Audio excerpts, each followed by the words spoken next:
countdown. Holy shit. There it is.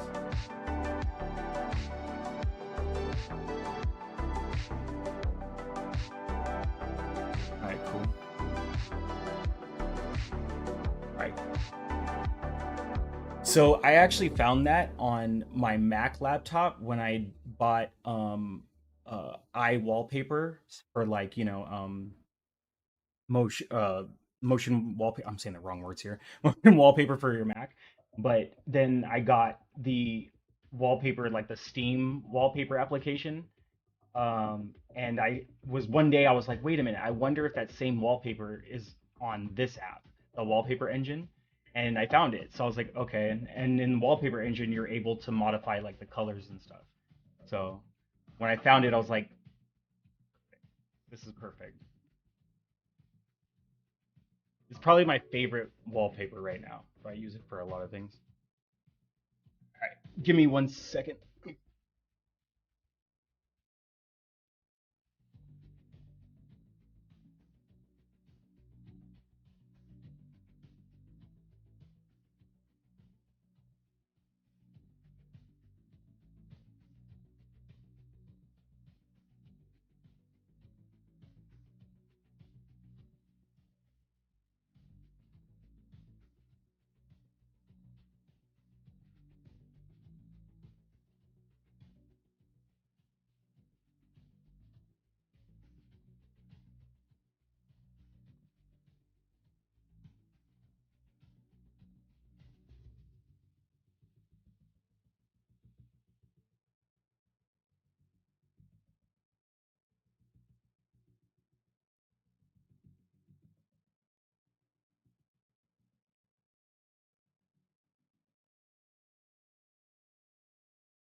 What up? What up? What up?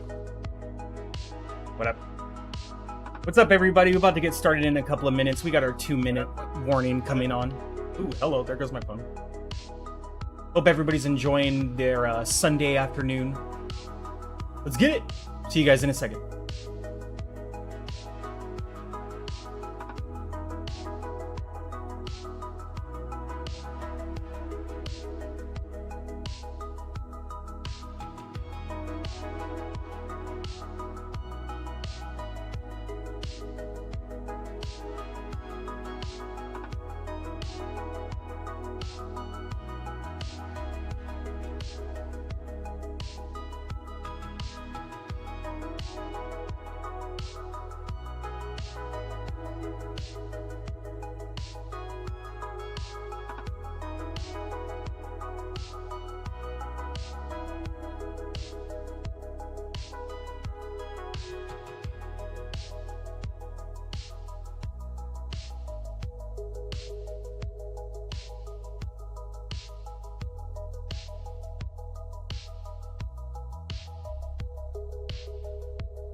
What's going on, everybody?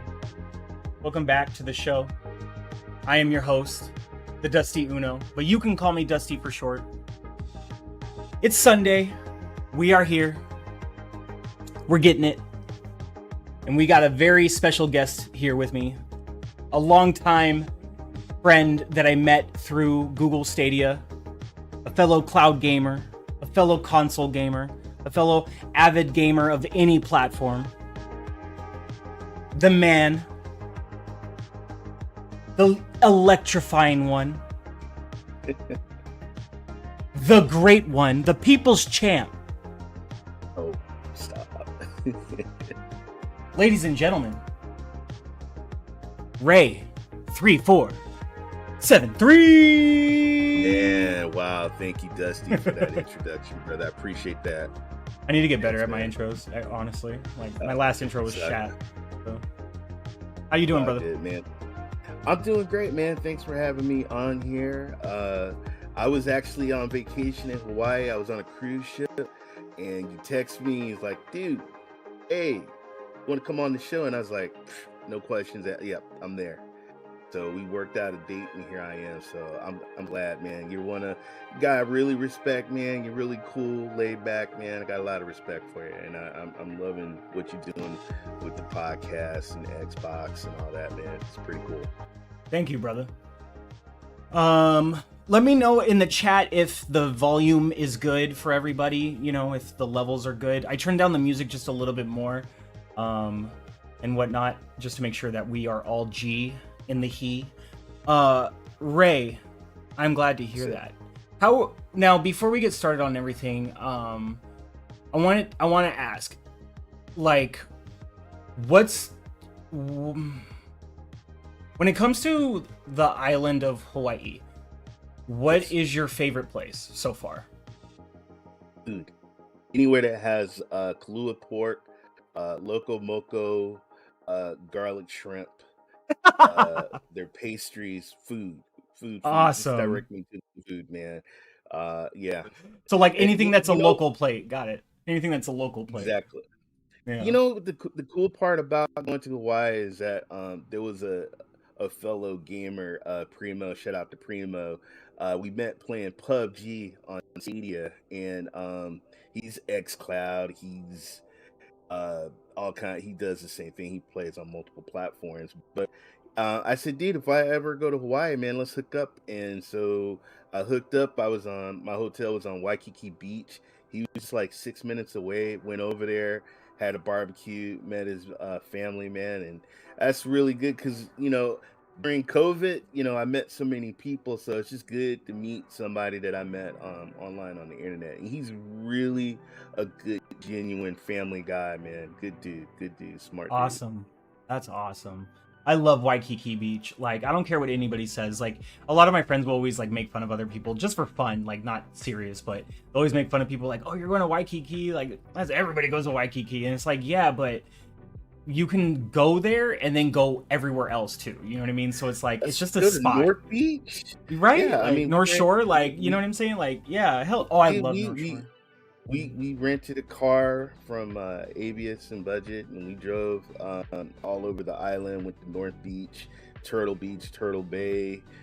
We hit up the food trucks. Guys, got to hit the food trucks. Some of the best food in the world. Mm-hmm. Let's see, what Mm-hmm. else did we do? Then we did a Aloha tour where we got on a bus and once again drove around the island, and then we went on a cruise ship and had a wonderful dinner. So man, just good people, just a good time out there, man. Oh yeah, oh yeah, oh yeah, the Bay, nice. And then me being a military brat, my dad. We were stationed out there in Hickam Air Force Base out there in Honolulu. Oh, Plus, I that's lived in tight. Guam.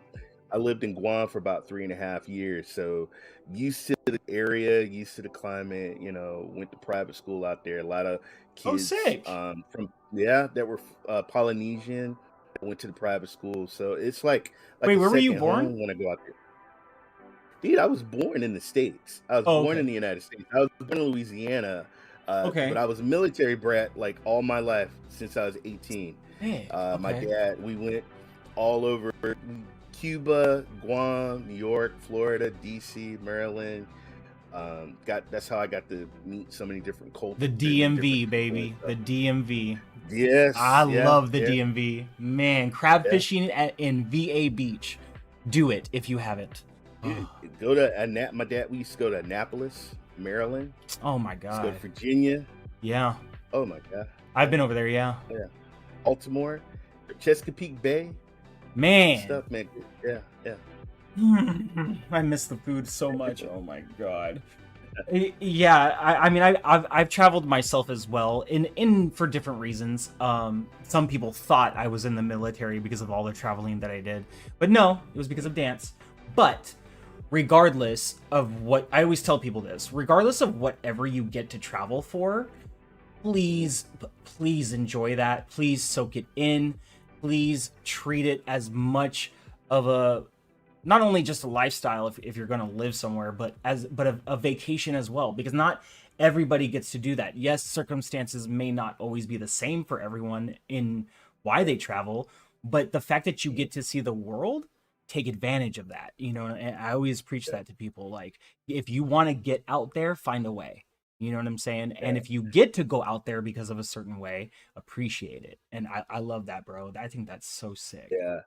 Yeah, Man. and then also, I do want to send my condolences and my heart goes out to the people out there in Maui, man. Yes. It's just and we were actually that was the first place we were supposed to go to, but then at the last second, my wife decided to go to Honolulu, but we were supposed to go to Maui, man, and that fire actually started like the day after we left. But Oh my my my heart God. goes out to that, and yeah, that's the worst thing that have something and then don't have nothing. Yeah. Um, so once again, my prayers go to those people, man, out there in Maui. It's horrible, horrible situation, man. What Horrible. is it what is it like right now? Because I haven't been able to hear anything like what the Um, current situation just is. they showed a Google satellite picture of what it looked like a few days, and then they showed what it looked like after the fire, and it's all those resorts and homes and everything just devastated. And I'm out here in California, so I know about the Yeah. Oh fires, yeah. man. Yeah, same over It's here. Yeah. Oh my God. horrible, Like, horrible, remember horrible remember situation. a few years ago, I want to say maybe during lockdown, there was a fire in Southern California, and it was called the Blue River Road fire. That was Yeah. two streets up from my in-laws' house. Oh my So I goodness. was at work, and I already knew once I got there and everybody saw smoke that Mhm. we were gonna have to leave eventually. because it was just so bad air quality wise, and working in the warehouse, like you have to have the bay doors open, and whatnot. And then I remember once I got to work, I looked at my manager at the time and I said, I know for a fact I'm gonna have to leave. And he was like, why? I was like, because that fire they're talking about right now is 2 streets up from my house. Man, And you yeah, know a fire is bad when the sky is red. When the sky man, is red, when I've never had to evacuate in my life for anything. mm, That was a scary moment because literally the fire came right behind the house, and then all of a mm, sudden the wind blew it to the side and it started going the other direction. And we literally watched it go, like, change direction. It was weird. Like, but we were very fortunate, but the people above us, not so much. The house with the Trump sign, not so much. Not making this political, just saying. But just making a joke. But yeah, no, it was so bad and it was so scary, and everybody in the neighborhood was like just frantic trying to get to the houses, and like people were trying to get like through traffic, but there were those of us that were trying to get to our freaking house so we could get our stuff out. yeah. You know what I mean? So, it was nuts. So yeah, to all the people in Hawaii, just like, oh my God. Yeah. Like, I mean, I don't want to be one of those people that says we always say prayers, but this and this and this. Like, I just, I know we always say prayers, but you guys also get all of the energy that we have, because I don't know what else right now we can do other than just constantly hope, wish, and pray, and give our constant thought and energy and send that out to you, if we can't do nothing else, and hope that you receive that energy because it is universal energy. And I don't want to sound weird or anything, but that's what I believe in. And, and that it helps you all get through, because I have friends there and they have family there. And, I was just there not too long ago myself. And, I love that place. I mean, the wife and I want to retire there, fire and all, give it all. I don't care. Yeah. I love that place. So yeah, we're here for you, to my friends and to your family. Just whatever I can do, you have it. I don't know what else I can do, but whatever I can. All right. Damn. Okay, so shout out to everybody. This is G-Wave TV, so I guess it's part of the theme, you know what I'm saying? And I do love the movie Moana, so let's get it. But shout out to everybody over there. It's still a beautiful place, and it will continue to thrive, and the people as well. Shout out to everybody in the chat. Let's give Yeah. some love real quick. We have RSJ Fan, Rue Diggs. What up, brother? Rue. And Rue hit the sub button, so shout out. Let's see. We have Hunty050. What up, brother? He said he's in the kitchen cooking that thing up. We got Unatrix. What up, player? Thank you for stopping through. Good to see you. Ultimate Siege player. Ultimate Siege player, really? Yeah. Unatrix. And then we got Dismal Gaming, a good brother of the both of us, in the chat. Love Dismal. Love Dismal. Man. Even though he killed me last night a couple of times, but it's all bro. This dude has been gaming lately. Like, he got a Dismal's whole good, setup and everything. Dismal's amazing. He's amazing. Man, bro, Dismal, we got to get you on the pod, bro. Shit, jump in right now if you can. Fuck it. Let's see. G Maybe. Hey, we got G Maybe in the chat. What up, player? Good to see you. David Wilson. What up, player? Hey, man. Good to see you in the chat. David Wilson is actually the builder of Cyborg City, my Discord. He's one of the architects. Him and Rue, and shout out to SPG Simply Pwn Gaming. Shout out to Cyborg City, man. You guys, thank you so much. Love you guys. Thank you so much. Thank you for inviting me to that, by the way. I'll send you an invite to my actual Discord later. Like, the one we're using is for this, but I'll send you to my actual one later. I will definitely be there. I didn't even know you had Cyborg City. That's so sick. I like that. It's very cyberpunk.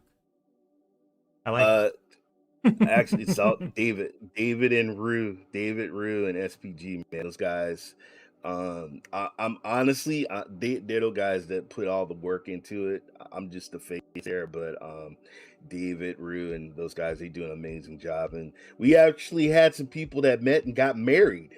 They got married. They Huh. met inside met in Cyborg City and got married. So yeah, shout out to them. We also post food pics and we battle out to see who's got the best food or the gross food. It's a pretty cool place to chill and game and meet people. And I met so many wonderful people. But once again, shout out to David Wilson. Awesome. He's a genius. Awesome dude. That's what's up.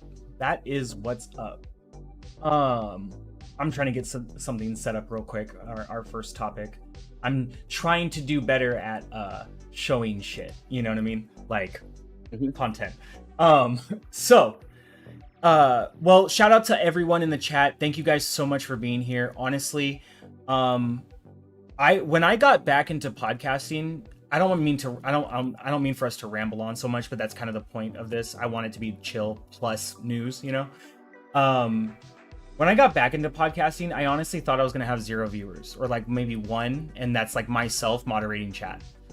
And a lot of people say that. Like I've watched a lot of YouTubers over the years and a lot of people really say that, but sometimes it sounds very scripted. And I'm trying to be very honest here. I really thought I was going to have nobody watching. Like not even just there to support, even if they weren't saying anything at all. You know what I mean?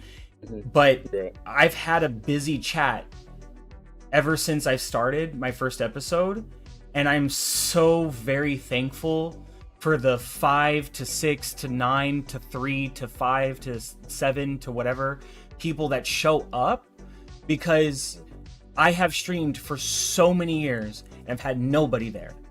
And I have said it before and I'll say it again, and I'll probably stop saying it soon, but I finally feel like I'm starting to do something right with my content. And it just feels really good. It feels very rewarding at the moment. I'm like somebody who's like, look, it would be great to have all the viewers, right? But just the fact that people show up, period, that's what's up. Like, thank you for being here. You know, thank you for supporting, hitting that sub button, that like, and just being a part of the conversation. You know, I couldn't ask for more than that. And, you know, that's what makes a difference. So with that being said, let's get into our first topic, shall we? Yes. All right. Now, we're not going in order of the show notes that I sent you earlier. So I want to start with something that was announced the other day that was being speculated for a good while, if you will, but teased. And I'm not sure if you're watching, if you can see the title of the video in front of you, or behind us, rather. My son lost his mind.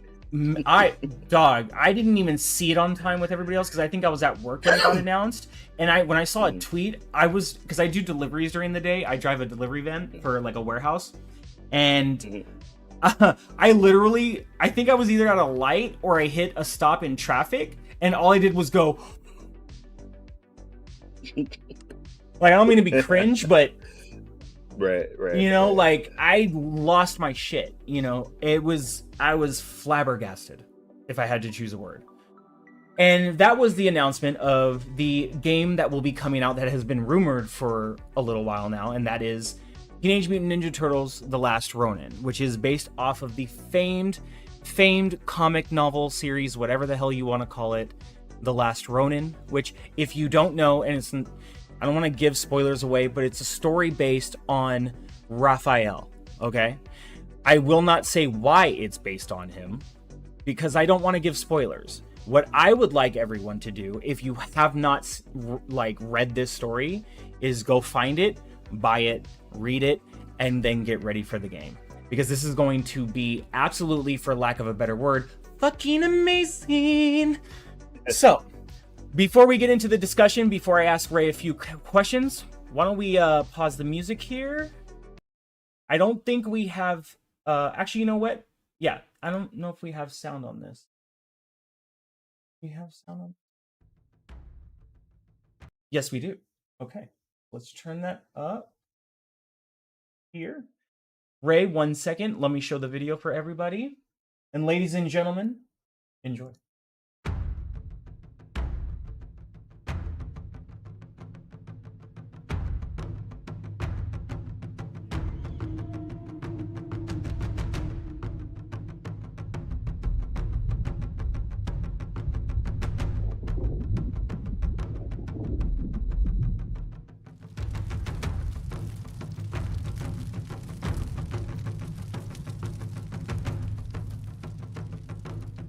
So this is the first time me doing this, so let me know how the stream is looking.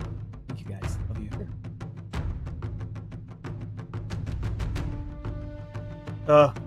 That's so sick. Oh, speaking of Rainbow Six Siege. Ew. No, I'm just kidding. I'm kidding. So I just wanted to be messy for a second. So there we go. Let's get Ray back up. All right. I enjoy PlayStation PS Plus PC app. Okay, stop it. All right. So Ray, let's start with the. I mean, you already kind of answered it. Let's start with the obvious question. You said how your son reacted. What was your first initial thought when you saw this news? Like, what were you thinking? Oh man, first time I saw it, I was like, when is this coming out? I want to play it like now. I'm a 80s kid, man, and I grew up with Ninja Turtles. I remember playing with Ninja Turtles with my cousin and everything. I remember reading some of the comic books, the novels, going to the movies. So for them to bless us with a game and it's coming on multiple platforms, I'm excited. And then my son, he loves the Ninja Turtles. I'll even tell you this. I remember my dad one time dressed up as a Ninja Turtle. Man. So yeah, I'm excited, man. I think this is great. The novels are amazing, and I don't want to spoil. You guys need to read those books. This is the future. You got the Ninja Turtles. This is after the Ninja Turtles. This is the future. All right, and so it looks dope. You got some dope characters. I hope they're in the game. I'm excited. Yeah, me too. I like. One of my fondest memories of playing Ninja Turtles was on the Super Nintendo and Nintendo or whatever, with my dad and my sister, and me and my sister would always go back and forth. But my dad loved Ninja Turtles, so if it was like Ninja Turtles related, Simpsons, or like Marvel, X-Men, or even like DC, my dad would be like invested. You know what I mean?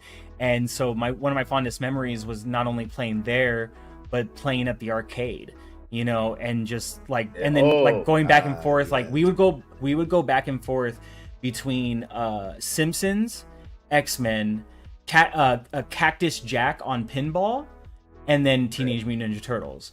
And man, those were just the days, bro. Nothing like the arcade. Yeah. Oh my god. I know I look young, everybody, but I am aged like fine wine. Okay. Like my boy Ray here. So, Dude, I got all the gray hairs tells y'all, man. Tells y'all. I got my wife playing Shredder's Revenge the other night, by the way. Oh, did you? Oh, yeah, she was having a blast playing that. Yeah, she was playing it for a little bit. It was nice. It was good. Right now, she's actually having a great time with Wandering Village. She loves Wandering Village. That's I don't know if you've seen it. That's the one with the walking dinosaur and the village on the back. Mm-hmm. Yeah, she loves that game right now. So, but back to The Last Ronin. The other thing I wanted to ask you is, do you think the game is going to stay true to the story? And do you want it to? You know what? I want it to be true to the story, but I also got to do this, guys, because a lot of guys, when they see something, a poster, or they got to see the game, got to see some more of the game. So what we do is we speculate and we raise the bars up and everything like that. So I do want it to be like the novel. But I also want to have fun, want to have some multiplayer in it as well, and be able to play with some of my friends and stuff like that. So that would be interesting. Yeah.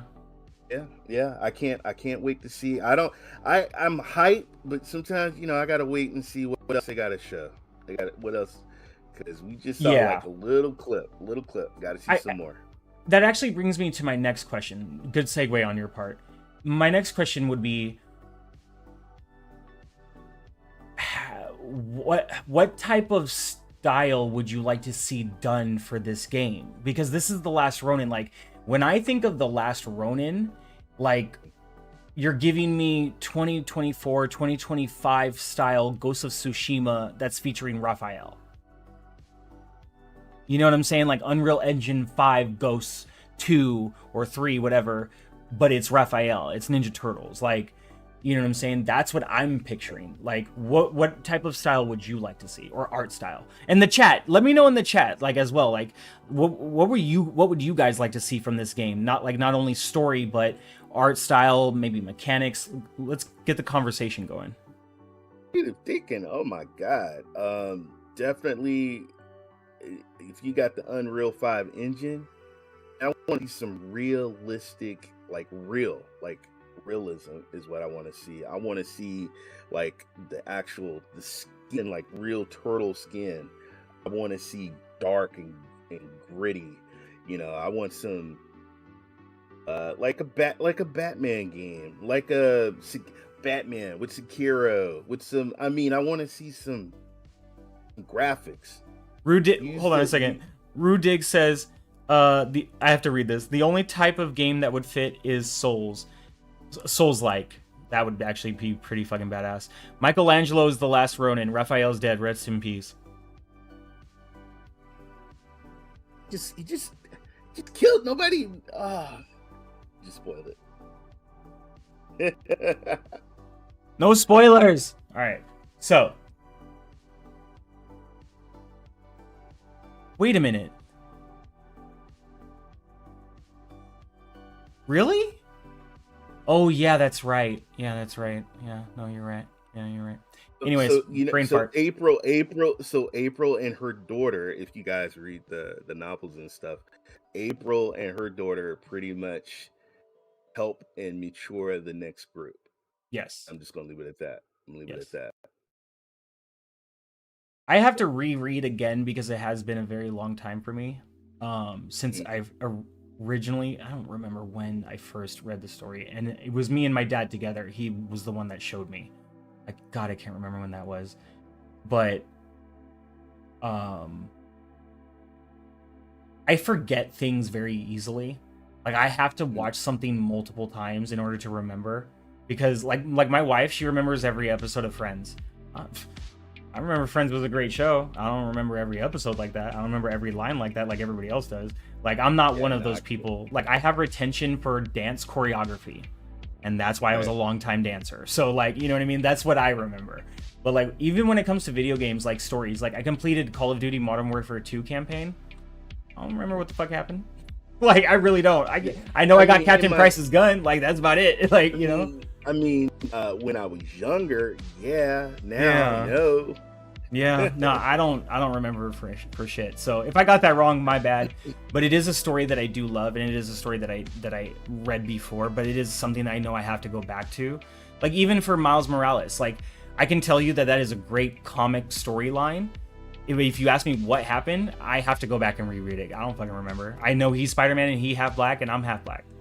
Like, that's about it. You darker than me, but that's about it. Like, you know what I mean? I don't retain stuff like that well, but I do know when I've enjoyed a story. I do remember how I felt when I encountered something, you know? My mind sucks, you know? Blame green stuff. Anyway, so moving on. So, how's everybody doing in the chat?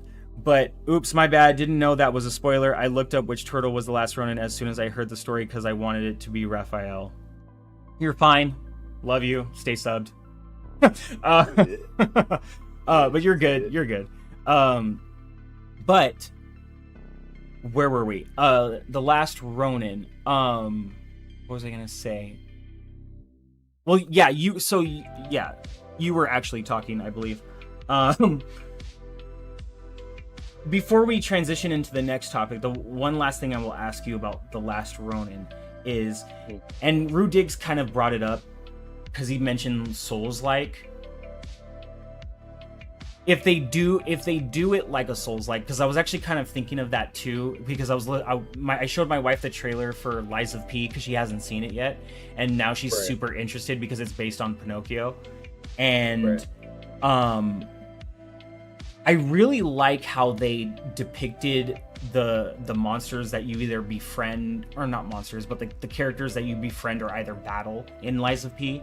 But in Last Ronin, when it comes to like the bosses that you would face, do you want them to go super over the top with the bosses, or over the top but still realistic?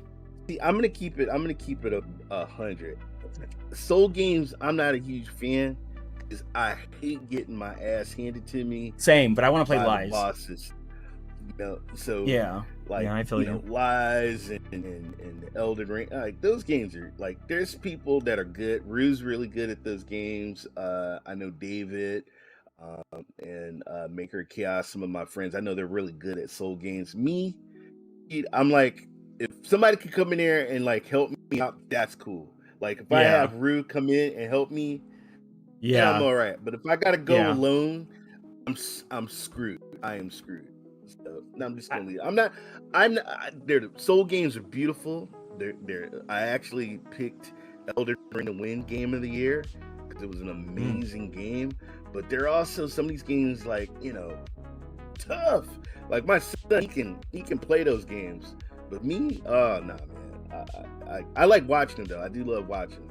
one of my good friends in my Discord, you might remember him actually from like Stadia days, Hove Scorpion 12. He does like a lot of gameplays and whatnot. He's also he's a partially deaf gamer that does gameplays. So super dope, like really dope content creator. If you guys don't know who he is, Hove Scorpion 12, that's my brother right there. Love him to death. He wanted me to play Elden Ring so bad because I loved how the world looked and that it was so much more open world aspect and that there was so many layers to it, but I just could not justify buying the game for the price at the time and all that stuff. And anytime there was a sale, there was bills, so there you are. But I did tell him though, I was like, when I do eventually get the game, because I do want to get the game myself as well, we have to do co-op, because there's no way, like, I'm not good. Starfield is a thing of its own, right? I will play that game because that is Starfield. But single player story games are not my thing because I can't stay there long enough and get through it. Like, it was amazing that I got through Modern Warfare 2 campaign, bro. Like, that was, for me, I felt like I just won the Game Awards.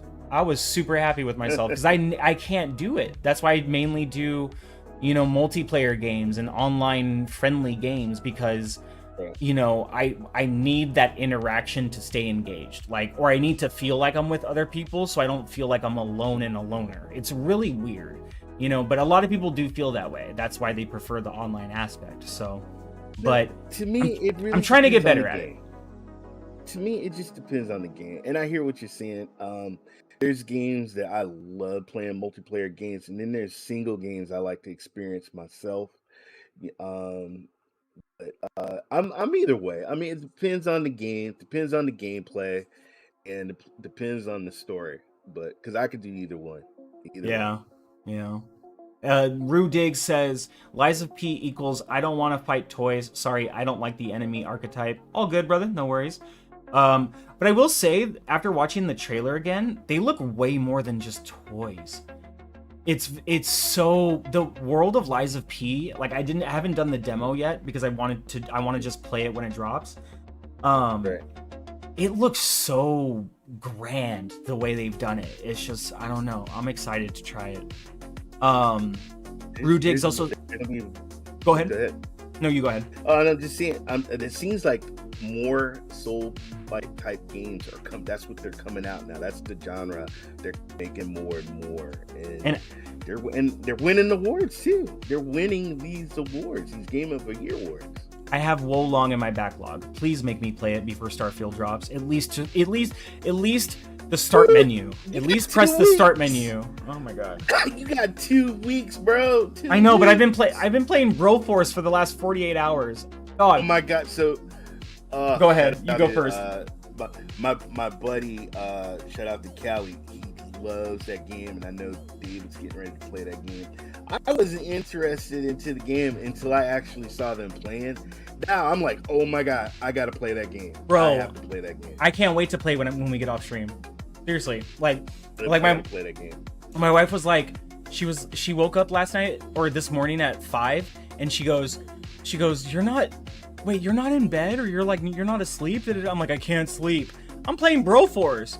I could not get off of that game. Like, oh my god, and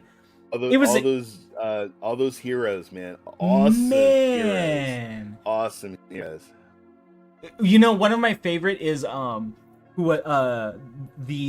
Neo one, the Matrix one. That one's so freaking hilarious. I saw, dude, Chuck Norris, so funny. Arnold Schwarzenegger. They even got Ripley from Aliens. I mean, they just keep coming and coming and coming. It's like, holy cow. Broforce is my new favorite guilty pleasure. Like, when I put on a game to just play when I don't really have much time, but I want to play something, I'll put on like Wreckfest, right? Because it's Demolition Derby. It's easy. You just put it on, you just play. I love Wreckfest, by the way. Wreckfest is my shit. Wreckfest Saturday night, folks. Saturday night, XCLOUD. Put it in the chat. Put it in the chat. But let us know. We'll be there. Cyborg City. What was I gonna say?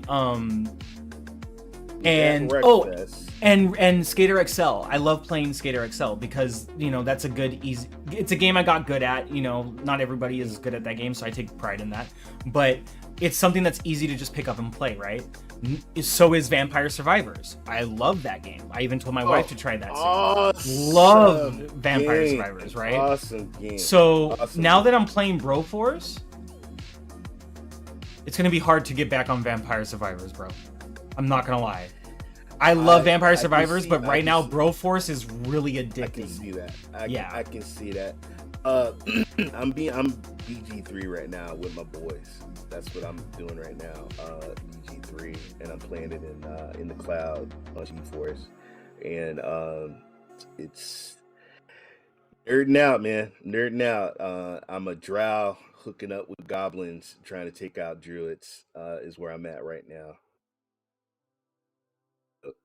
Hunties. God. Oh. I'm not. So I'm gonna say this in a certain way.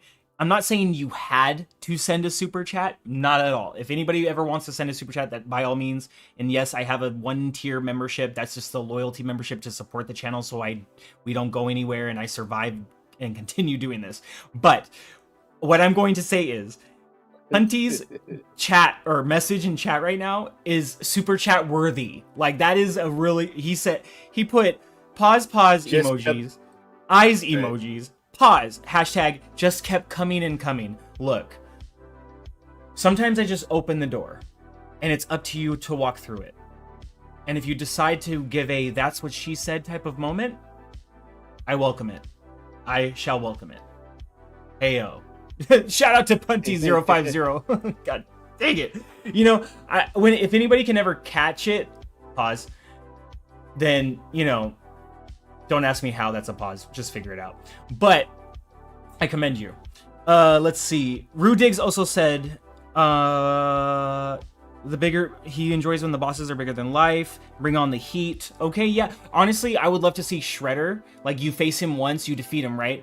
And, like, if he's there, I don't know if they're gonna go with, like, I don't know. I'm just saying, as an idea, if we're thinking of a boss, right? Something that they did in the movies, the old movies, where you face him once, you beat him, but then when you face him again, it's Super Shredder. Like, the yoked Shredder. Right. That would be nasty. Oh, and shout out, I never knew Kevin Nash played yoked Shredder in the movie. Yes. I never knew that. I never knew that. I found that out like a few weeks ago, and I was like, really? I am today years old, bro. I never knew. I thought that's so sick. I knew that. Let's see. First big paycheck too. Oh, Simply Pwn Gaming's in the chat. Shout out. That's my brother right there. Oh, we got Simply Pond. Oh, I know who Simply Pond is. I've seen that name before. What's up, player? Simply Pond Gaming says, LOL. Oh yeah. G maybe says, I have stayed away from Vampire Survivors. I was stuck on that game for so long. Addicting as. See, it is. And they had put it on mobile too. Oh my god, what are they doing to us? And it works great on XCloud, obviously, because the game is not demanding it at all whatsoever. But I do, sometimes I play it on my lunch, you know, because there's nothing else to do for those 30 minutes. Let's see. Oh, so let's jump into our next topic, shall we? We covered the last Ronin. Let's go over to, hold on, let me find 1 second. The show notes. Was there anything else you wanted to say about the last Ronin, brother? I'm looking forward to it. I hope they get it right. I hope they do it right.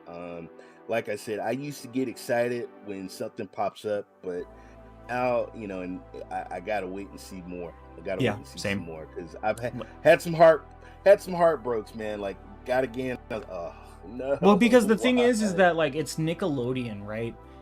And THQ is THQ is doing it. Who's doing it? What, THQ Nordic? Yeah. I don't think so. So my hope is they don't wash it down. Like, this has to be a mature or T for teen game. Like, Nickelodeon though? Nickelodeon? I know, but like, this can't. Yeah. It's gotta be. And that's why I gotta see some more. I gotta see some more. But I'm excited. I'm excited. Me too. Let me hold on, let me transition one window real quick. I totally forgot to do this. So let's talk about let's go into 2 games that have hit. One game has hit the scene, one game is about to, and some people already have their hands on it and are playing it right now. And that would be Atlas Fallen and Armored Core 6. Now, let me get some footage loaded up of each game real quick. Ooh, let me take that window out of here. Atlas Fallen and Armored Core 6 Fires of Rubicon. Obviously, I know that's not how you pronounce it, but that's how I like to say it. Ray, let's start with Atlas Fallen while I get some footage loaded up. Have you played this game yet? Because I have not. I want to, though. I have not played the game, but I have watched reviews and I watched videos. This game looks freaking amazing. It got some Prince of Persia vibes. Some, I mean, it's an open, like, sand dune worlds. I watched the character flying over the sand. The reviews I've mostly been pretty good, and I think the director says it takes maybe 25-30 hours to finish this game. But yeah, game looks amazing, man. Is it something that I want to play? Hell yeah, I want to play it. Probably the thing I don't, because Starfield coming up and all, like, it's just a game that I'm just gonna have to put on the back burner and get later, but definitely want to play this. This is on my radar. It looks fucking beautiful, amazing. Sorry, my apologies. Let me turn this on real quick. Yo, special shout out to Infinite Umbra in the chat. Thank you, brothers, so much for being here. If you guys don't know, Infinite Umbra, and he's probably hearing this for the first time, but Infinite Umbra is actually one of the podcasters that was influencing me over this last year and a half to get back into podcasting. Boom, Mr. Boomsticks XL. He was the one that I found first that helped introduce, like, all of these people to my vision, if you will. And so having him here actually means a lot. So thank you so much, brother, for being here. He's a great podcaster. Yeah, you know, great mind in podcasting and gaming and whatnot, and just an all-around good dude. Like that, you know, we all watch YouTube, and there are so many creators out there that are shit, right? So we try to look for the ones that we like, that we can kind of relate to, that we enjoy, that, you know, make us excited to want to come back and watch more content of theirs. And Infinite Umbra is one of those people, and he's always been one of those people. Like, ever since the first time I heard him and Kea Sante, another content creator, very, very cool dude. Ever since I heard the both of them, I was like, oh my god, I'm so glad I found these guys. Like, these are the kind of people I want to listen to. And then, you know, along with Boom, along with you know, all the other people he has on his show, like, I was like, cool, you know, like, I think I found the right community, you know, within not only Xbox but like gaming itself that I want to listen to. And as well as like having you and like all of our other friends as well, it was finally like a great mix of people. You know what I mean? Like, I had my cloud gamers, my PC gamers, my console gamers, and it was all podcasting like in one realm, and I was watching everybody. And you know, like, for Infinite, Infinite Umbra, if you don't know, brother, Ray over here is, you know, a good friend of mine through gaming, and we met through the love of Stadia and whatnot. But this is somebody, like, the respect I just showed Infinite is the same respect I have for you, bro. You know what I'm saying? It's the same respect I have for, you know, GTP, who was on a show recently, Game Tech Planet.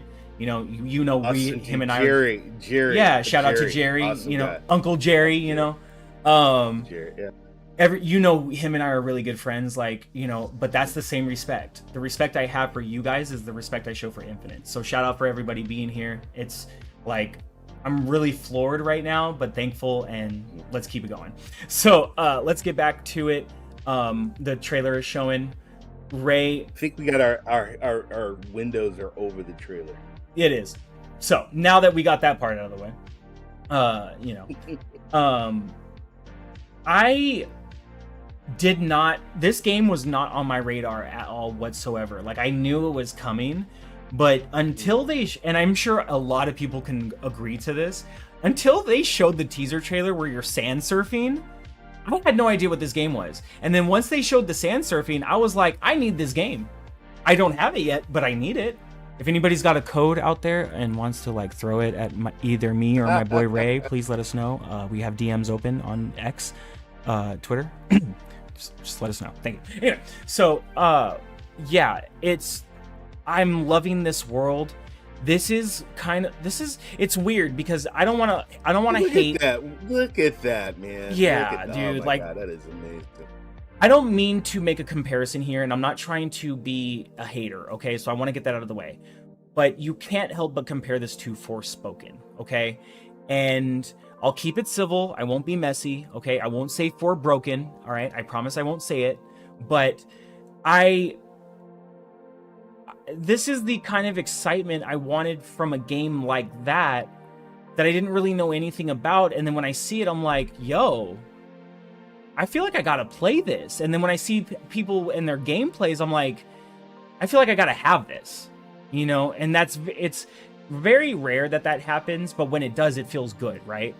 And Atlas Fallen is one of those games. And I do wish Forspoken was that game, right? I'm not trying to hate or anything, but I don't know. I don't know what it is. It's the sand surfing sold me. Like, you're telling me I can sand surf? Okay, sold. Day one. I mean, even though I'm not day one, but, you know, just saying, like, metaphorically speaking.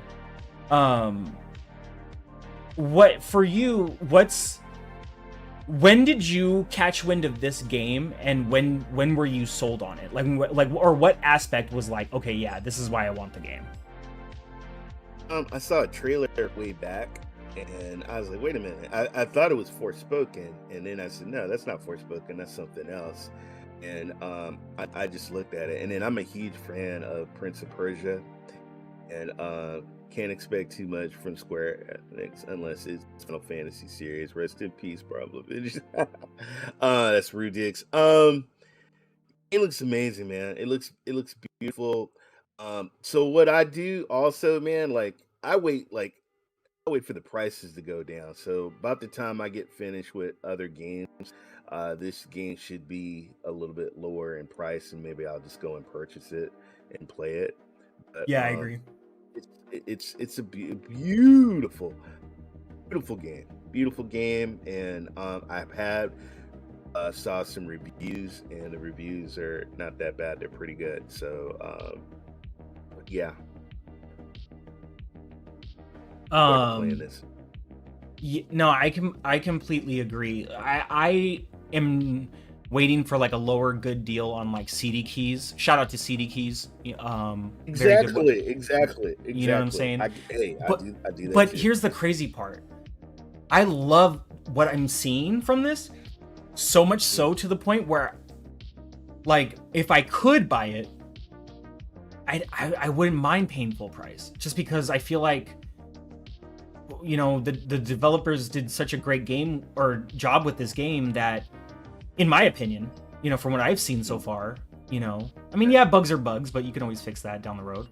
But I just, it's one of those games where you feel like you just gotta buy it. I don't know, it's weird. But see, this is the thing with me, and in my 20s, 30s, 40s, that's what I used to do. I would just buy, but I wouldn't play the game right away. It would just sit.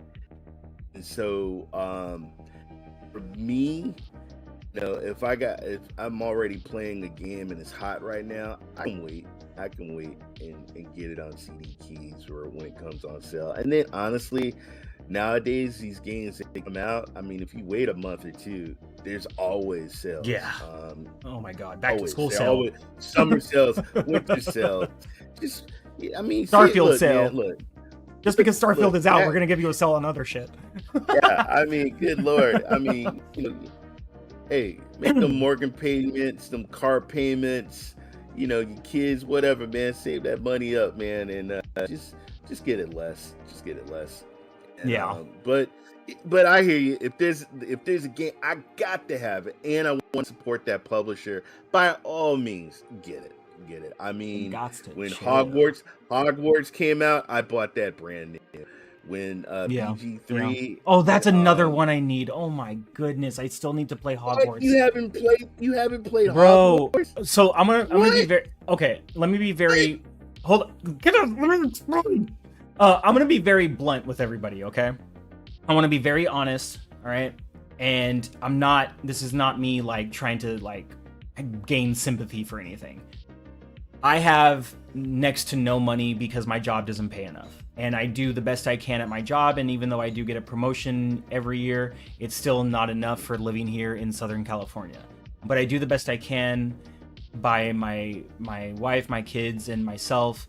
And even though I'm not perfect, I still try to do my best. With that being said, I have to make choices. And unfortunately, I can't always buy the games that I love and that everyone else is playing, or that I want to play even if everybody else isn't. You know, there's games I want to play that nobody else is playing right now, but I just can't justify the expense. So because of that reason is why I have not played Hogwarts yet. If Xbox would like to please put that on Game Pass, thank you. That would be great. But like I said, I'm not trying to play a sympathy card or anything like that. That's just what it is. You know, money is hard for everybody right now. I don't care who you are, you know, and I don't care how much you have. Money is hard for everybody. So I'm doing the best I can. And when I can acquire these games and at a price where I'm able to do it and it's justifiable, then I will, and I'll enjoy it, and it'll be a great time. So until that time comes, I salute to everyone else being able to jump in and have their time with it, and I will not be jealous or envy. I will celebrate with you and just bide my time until it's my turn. You know, that's how I go about it. But yeah, I have not played Hogwarts Legacy yet. So once I do, there is something actually I am thinking of doing on for the podcast for G-Wave TV, is doing something called Game Pass nights, kind of like boogie nights. I know I've talked about that a little bit recently. So, but outside of that, also featuring like other games that might not be in Game Pass on like the side of that. So it won't be all the time, but maybe a stream every now and then, just to connect with everyone that is here for the cast and whatnot. Just hang out, have a good time. So we'll see what happens. Hey, look, Starfield Game Pass, bro. Man. Starfield Game Pass. Man. I'm telling you. Let's get to the chat for real quick for a second. Let's see. Where did we leave off? Rudig said... Oh, wait. No. Let's go before that. Punty says, please be messy. Oh, wait. You did. Oh, you caught that. Rudig says, can't expect too much from Square Enix unless it's Final Fantasy series. Rest in peace, Marvel Avengers. That's a good game. I don't give a damn what anybody says. Yeah, the multiplayer was what it was, but that campaign for Marvel Avengers, that was a good story. I don't give a damn what anybody says. Let's see. Wakanda Infinite forever. Infinite Umbra says he needs to get Doom Cutie back on his channel. I definitely agree with that. Punty050 says, oh yeah, that would be nice. Infinite Umbra says, I've played about 8 hours of Atlas Fallen now, and I can honestly say in co-op, it's incredibly fun and probably the way it should be experienced. Playing a bunch with my brother, Jedi Knight Peter. Wait, is Jedi Knight Peter your actual brother, like in real life? Or you just say like your brother, you know what I'm saying? Like you're my brother, you know what I'm saying? By the way, shout out to all the light skins out there. Hashtag Team Light Skin. You know, half black over here. Anyway, moving on. They got the trailer going on and on and on. Yeah. let me put this back on. All right. So, Rudig says I haven't. Infinite Empress says Cali is expensive. It definitely is. Rudig says, God, Cali is so expensive. For the love of God. Rudigs, I haven't played Hogwarts either. The IP is not for me. I grew up watching Hogwarts, so I mean, I get it's not for everybody, but I grew up watching it. I love it. 2 Chains. RSJ fan says that looks so beautiful. Thanks. You're beautiful too. Punty050, just being silly, sorry. Punty050 says, that is real life, man. Thank goodness for Game Pass. Yo. Thank goodness, thank Jesus, thank Buddha, thank Moses, thank everybody. Thank Noah's Ark, all of it. I don't, whatever, yeah. Thank everything anybody, thank everything that anybody believes in for Game Pass, I swear. You know, God Spencer, I'm saying it. I know we have God Howard, but Super Saiyan God Spencer, I'm saying it. Punty says, I know the struggle, man. If I ever win the lotto, I'll send you a year's salary super chat so you can spend more time with your family instead of working all the time. Dude, thank you, bro. That's what's up. And, you know, people can often say that words are just words, but you wouldn't put it out there if you didn't mean it. And, you know, there would be no reason to say it if you didn't have to. So if I ever as well win the lotto, man, you best believe I'm throwing money out to the ones that I connect with through here in the gaming community. Because if it's the way the lottery's been going right now, I mean, you can definitely share a corner of that and you'll still be fine. So, you know, we all getting paid. That's how I see it. So shout out to you, Punty. RSJ fan says, Atlas Fallen gameplay. 2 Chains. Rudig says, still waiting on the family plan for Game Pass. $8.99 Canada a month for Game Pass. Ouch. Well, for us, it's $17.99. So, you know, I kind of feel your pain, but I'll be very honest with you. They could have made it $19.99 and I'd be perfectly fine. That's me. Like, Game Pass could be $19.99 a month and I'm like, okay. I see the value. That's me. That's just me, though. I might be alone on that boat, but I was in Hawaii in my hotel. XCLOUD. That's what I'm saying. Like, GeForce Now, $19.99 a month for an RTX 4080 tier. XCLOUD or Xbox Game Pass Ultimate, $17.99 a month, formerly $14.99 a month for PC, console, and cloud. I don't care if cloud is 1080p 60 right now. Like, yeah, great for, I mean, shout out to PlayStation if they're able to actually get true 4K for their stream. If they're able to get true 4K, hey, salute. If it's not true 4K and it's upscaled or the colors aren't there, okay. I mean, a lot of other people do upscaling, but if they're able to hit that type of clarity, then, you know, hey, shout out to PlayStation, right? Xbox isn't doing that, but whatever. I don't care about that right now. The fact that I have that kind of access, like Ray was in Hawaii and was doing xCloud. I go on my, where I live, we have a rooftop area where everyone, you know, at the apartment complex can hang out. And there's Wi-Fi up there and there's a gym up there. I play xCloud up there too. Yes, I need to go to the gym. Nobody at me right now. But that's not the point. We are not talking about that today. So, the point is that xCloud is freaking amazing. Game Pass is freaking amazing. And when people try to hate on it, honestly, I'm not here to hate on anybody for hating on it, but when they try to hate on it, it's just because they think it can give them some sort of power narrative. If we're being completely honest, you can't hate on Game Pass. You can say what you want about PS Plus, but the fact that they have a service there at all is amazing in itself. Yes, can it be better? Yeah, maybe. So can Game Pass. But ultimately what I'm trying to say is this is freaking amazing. And let's just enjoy what we have in front of us, because to be honest with you, we could not have this at all. It could be like how gaming was 10 years ago before Game Pass ever existed. Imagine how it would be right now if we did not have Game Pass. If Xbox was not motivating the industry to think like this. You know what I'm saying? So, sorry for my tangent. I went on. But you are right, though. Let's talk about that family plan. You know, let's get that going. I mean, not talk about it. But I mean, like, let's introduce it, Spencer. Let's bring it out. I think everybody's waiting.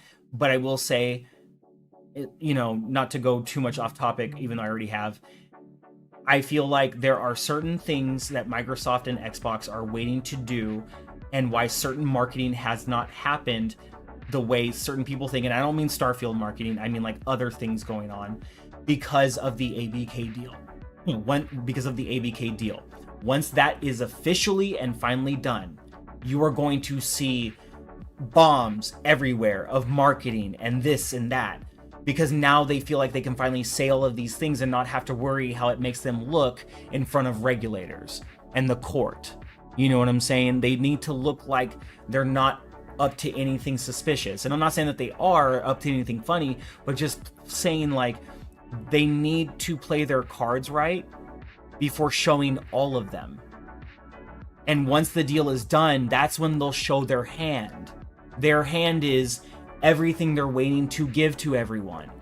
And that is the family plan. That is more marketing on YouTube and TV. That is more games dropping left and right, bigger titles dropping into Game Pass that were probably supposed to be there months ago, but they're waiting because they need to make themselves look a certain way. And there's nothing wrong with that, because to be honest with you, this deal should have never been challenged in the first place. That is my rant. Let's move on. Do you want to say anything, Ray, before we I don't know what I just did. I'm not, look, I'd be a hypocrite. I play on everything. Just preference. Say what you want to play. Do what you want. Go where the games are. Enjoy. Go where the games are. You do you. Just have fun, man. Life's too short. Play on, player. There's people that just in just a couple of days lost everything. So just play games, have fun. I'm not in with all that. I just play wherever I can play. But I will say Game Pass is a blessing, because I remember going down, dropping 60, dropping 60, dropping 60, drop 100, drop 60, drop 100. Used to do like paycheck on, like when I was young. If I had Game Pass, got back in the 90s when I was young. Holy cow, dude. Man. There's so many games I have in my backlog right now. Sorry to interrupt. There's so many games in my and you can agree to this, that I have in my backlog right now that I'm waiting to play or have started and I'm trying to get back to and finish over time, that I never got to play when I was younger because I didn't have the means. I either didn't have the system, or I didn't have the game, I didn't have the money for it, and not saying that in a bad way, like I was just like, or because I was traveling as in my other profession, I was out of the country, so I just didn't have time to play. And I didn't know like these particular games were coming out when they did. I found out later, you know what I'm saying? Like right now, I started Infinite Warfare campaign for Call of Duty, and I am absolutely in love. I need to get back to that because I want to actually finish that like I did with Modern Warfare 2. That was a game that I always wanted to play. Same with Advanced Warfare. I always wanted to play those two games, but I never got the chance at the time.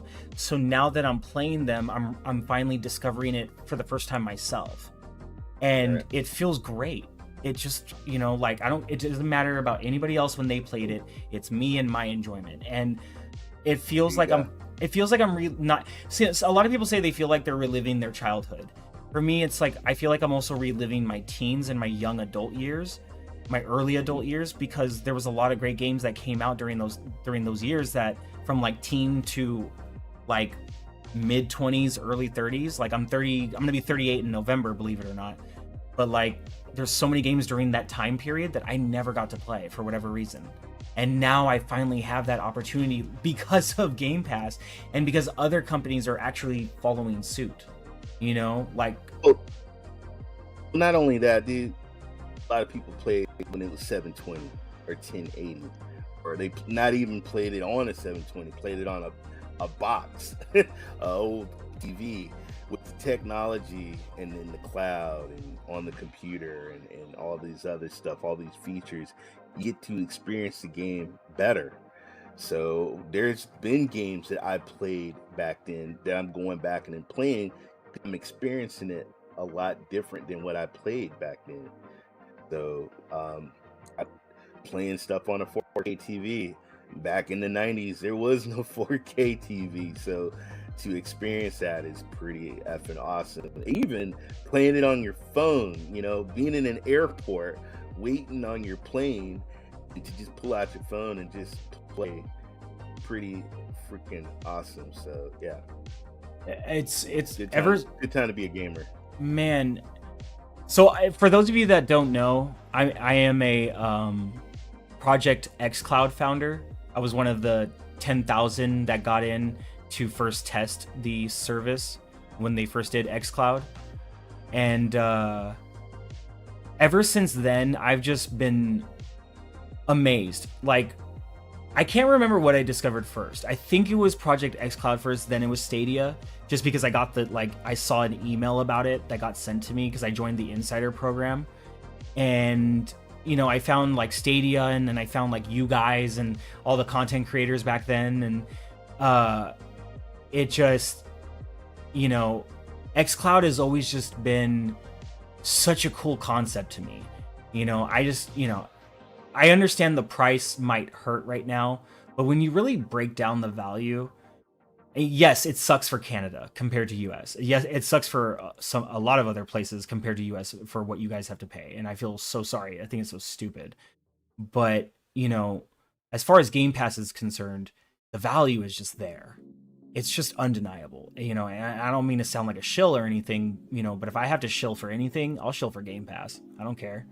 It's Game Pass, like, even if you say, oh, this was a slow month of games or a slow week of games or like not much came, blah, blah, blah. Like, there's games for everybody. Like, I'm one of those people where even if I don't like a game for myself, I'm not going to call a game shit because I think that's really stupid, right? And there are countless games that I might not play in Game Pass, but I'm for damn sure going to respect the fact that most, if not, most of these games are all quality and they're all for somebody. And that's what matters. That's what Game Pass is for. I'm supposed to find something in Game Pass for me, just like what other people can find for themselves. You know what I mean? And I think that's the amazing part about Game Pass. And I wish more people would kind of cover that aspect in that way. Like, just because like games got announced this week that aren't for you, why is Game Pass shit right now? Or why is it shit this week? Or this month? That's not even, people do that with GeForce Now when they do their weekly blog or their monthly blog.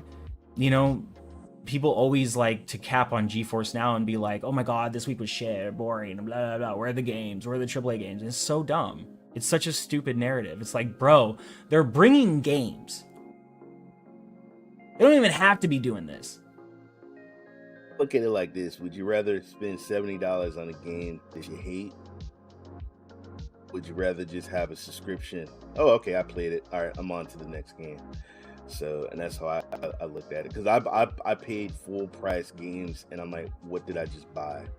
And you go back, you try GameStop's like, oh, okay, yeah, we can't give you full price, but we're gonna bend you over and give it to you. Yeah, This is all we can do for you. So that's why I love Game Pass. Yeah, I think it's amazing. Let's move on to the next topic, which is part 2 of the same topic. Armored Core 6 is coming, or has came, or has made some. Never mind. Let's get this loaded up, shall we? Here you go, everybody. Armored Core 6. Let's talk about it.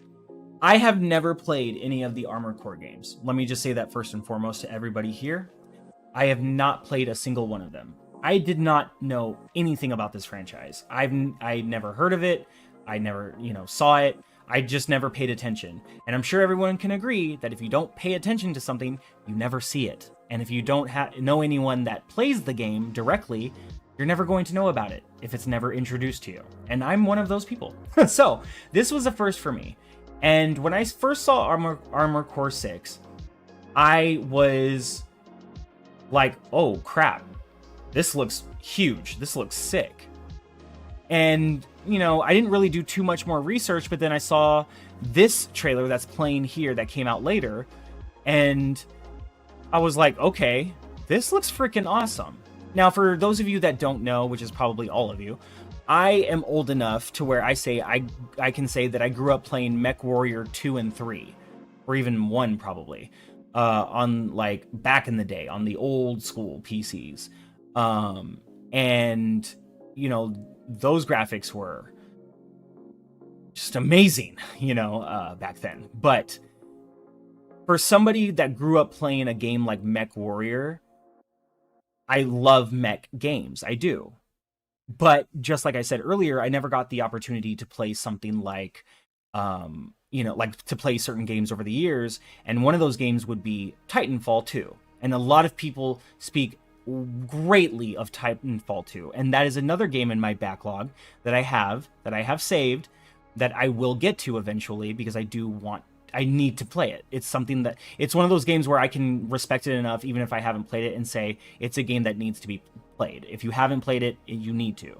So it's there, it's in my backlog, but I'm sure everybody can agree, all of our backlogs are dismal right now. Hashtag shout out to Dismal Gaming.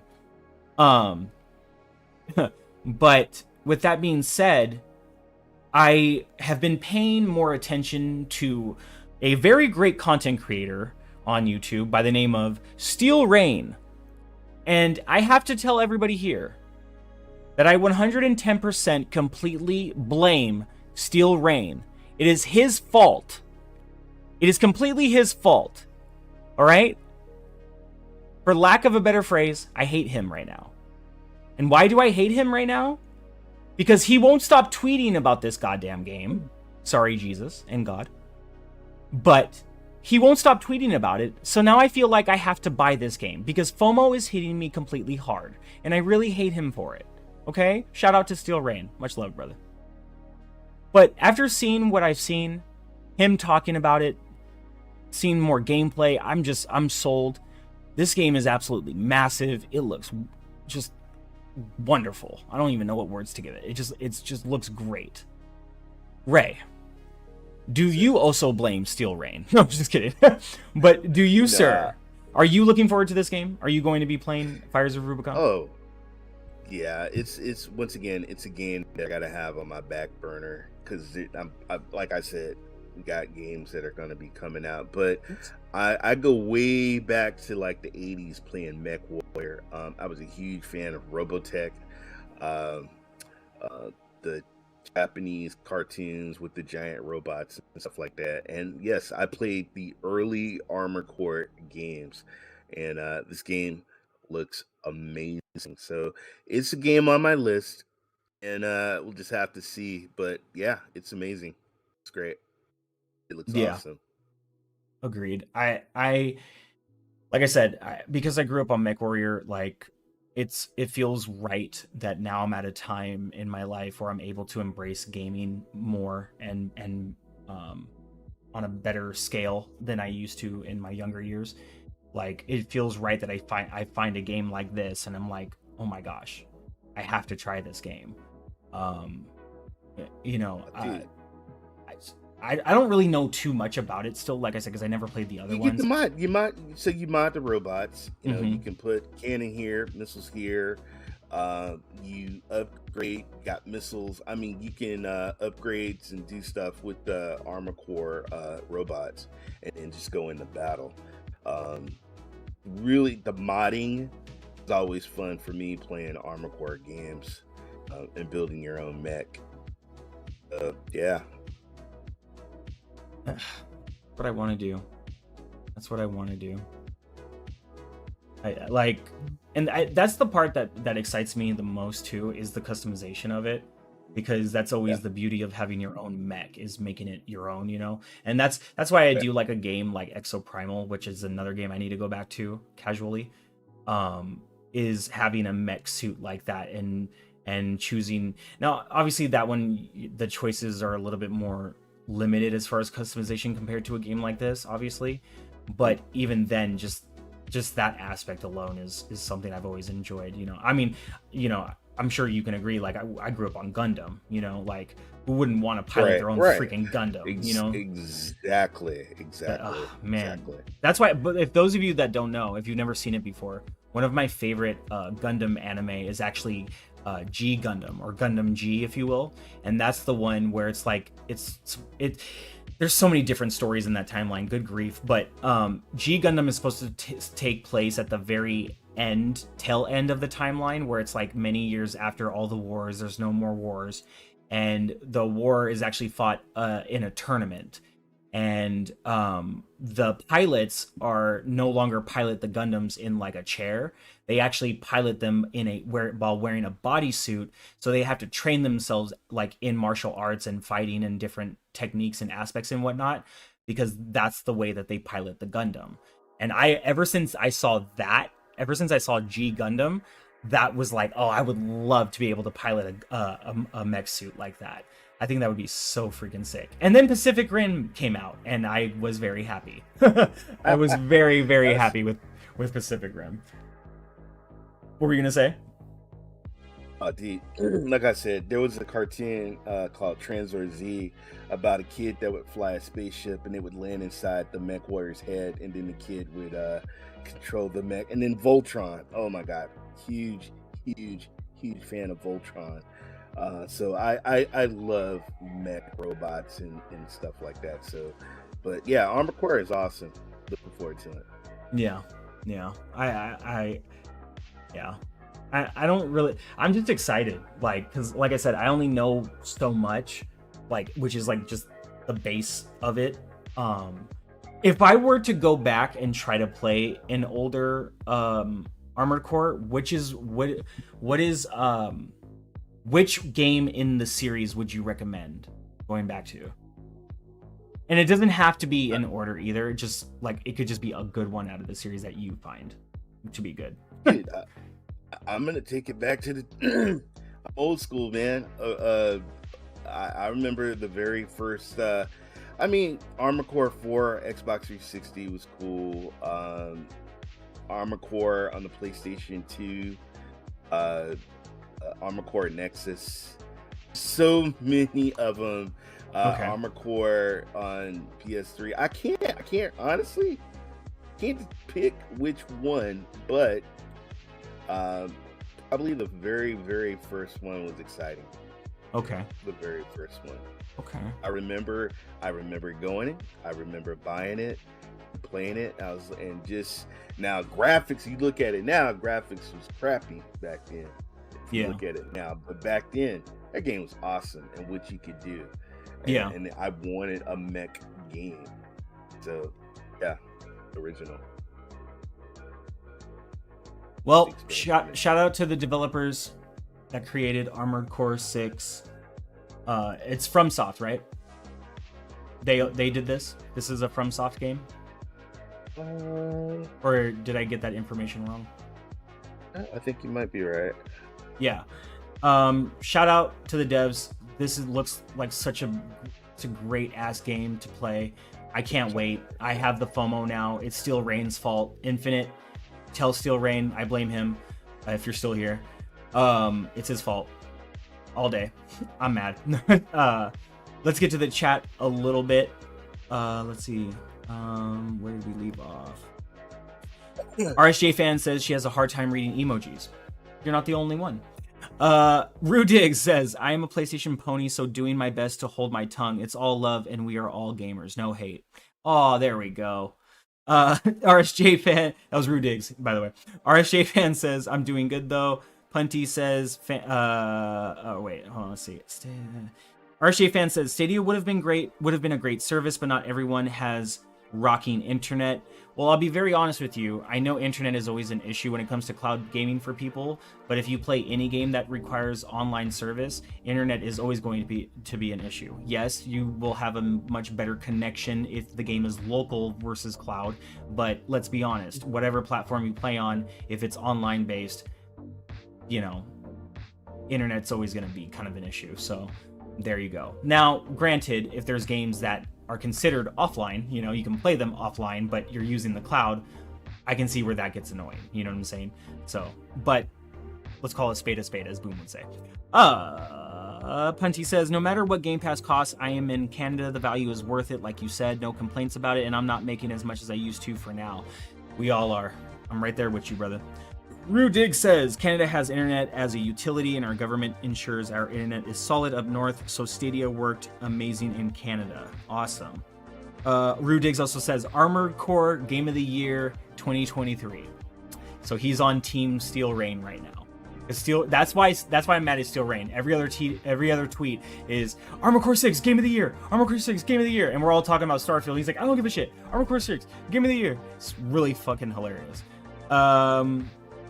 Let's see. I have it on my win. I'll buy this. RJ says she has it on her wish list. Let's see if it's more Canada. I know a lot of this game. Design won't be open world, very vertical. Rudik says that it's level based. I know a lot on this game. Looking forward to it. It's level based design, won't be open world, very vertical. Oh, good to know. It just looks huge. It just looks grand, and that's you know. I mean, I've never really had an issue with linear games, just as long as like the ambiance was like amazing to look at. You know what I mean? Linear has never really bothered me.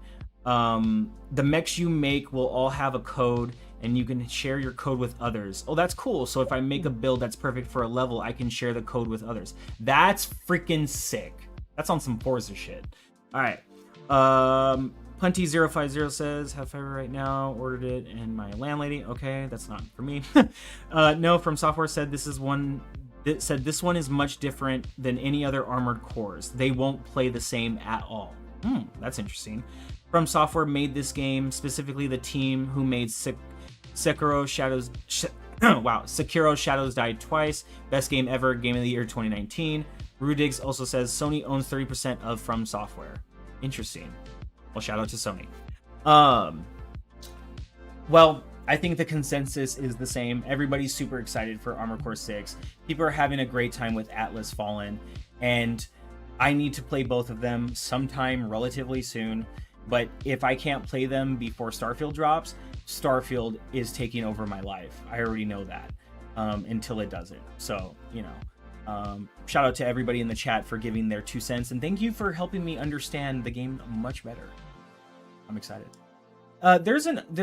Somebody, I think it was Steel or somebody else on Twitter, I can't remember, was playing a past Armored Core. But I'm trying to remember what the name of it was, and I saw a little gameplay, and that one looked really good. It was like Armored Core Veterans Day or something like that. I know that's not it. I'm kidding. But it was like, what was the name? You know, there was an Xbox 360 game where you had to buy this like tabletop thing that had the controls and it had pedals and it had the controls and stuff. And I think that thing was SPG's in the chat. I think he had it, but it was expensive. It was an adapter that you hooked up to your 360 and it had joysticks like you were in an actual sick mech warrior. Yeah. Oh my god. Like, that was expensive. Huh. SPG, if you're still in the chat, let us know. If you guys know the different Armored Core games, let me know in the chat as well. I forget which one it was. Wasn't Armored Core? It wasn't part of the Armored Core, but it had a Steel something, Steel Battalion or Steel something. But it came with its own controllers, and it was huge. You would put it on your lap or you put it on the table, and it was pretty amazing. Okay. Well, I can't wait to play it myself. I am looking forward to it. You know, whenever I can jump in. And Armored Core 6 has co-op up to how many players? Did I hear correctly? It was like 6 or 9? Or was I tripping? I have to. I can't I have to remember. go back and double check. But I know there is co-op in there. Yeah. Maybe Rue Diggs will tell us. All right, let's keep the show going, shall we? We got a few more topics, maybe one or two. Can't remember. Let's look at the show notes, shall we? Let's see. God, why my phone won't work. Yeah, we got our main topic coming up. And we actually kind of talked, we talked about Starfield. We don't really need to talk about that today. We always talk about Starfield, and I know we're all excited and we can't wait. Let's get into our final topic, because I know this show was actually supposed to be an hour. So I apologize, Ray. Thank you so much for being here with me. If you do have to jet, please by all means. Please by all means, let me know. I'm gonna give you this this last topic, brother. Awesome.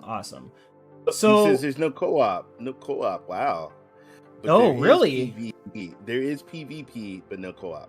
Okay. Versus 3. And what game was that?